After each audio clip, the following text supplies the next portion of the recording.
तर मित्रांनो नमस्कार. आज आपण खूप मस्त आणि मजेदार लहान मुलांची गोष्ट ऐकणार आहे.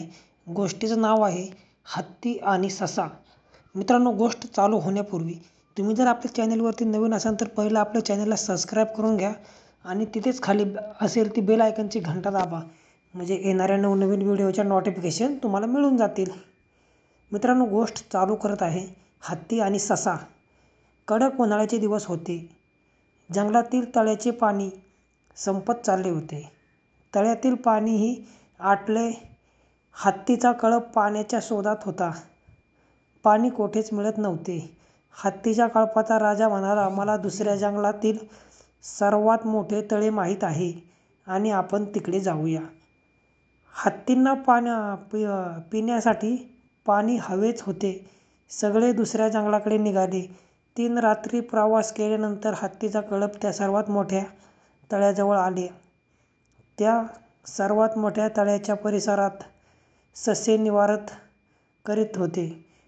तळ्याच्या आसपासची मातीत बिळे करून ते राहत होते. 3 रात्रीचा प्रवास करून आलेल्या हत्तींना पाणी बघताच पाण्याच्या दिशेने धाव घेतली. आपल्यामुळे सश्यांची घरे नष्ट होत आहेत हे त्यांच्या लक्षात आले नाही.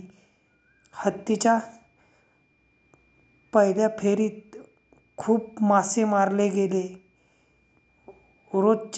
रोजच हत्ती पाणी प्यायला येऊ लागले आणि सश्यांची हानी होऊ लागली.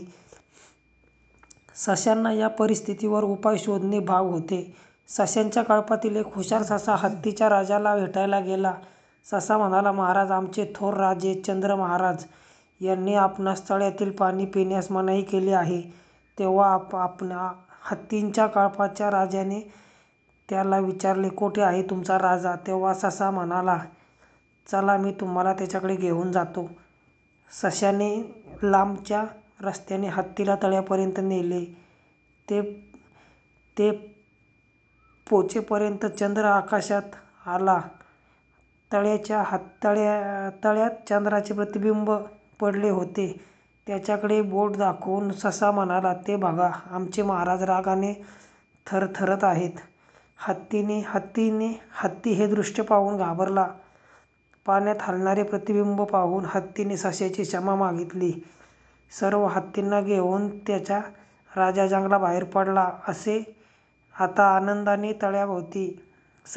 आनंदाने तळ्याभोवती राहू लागले. तर मित्रांनो, या गोष्टीचं तात्पर्य असं आहे की शक्तीपेक्षा युक्ती कधीही श्रेष्ठ. आणि अशाच नवनवीन लहान मुलांच्या शिकण्यासारख्या गोष्टी जर तुम्हाला ऐकायच्या असतील तर आपल्या चॅनेलला सबस्क्राईब करून घ्या. मित्रांनो, गोष्ट संपली.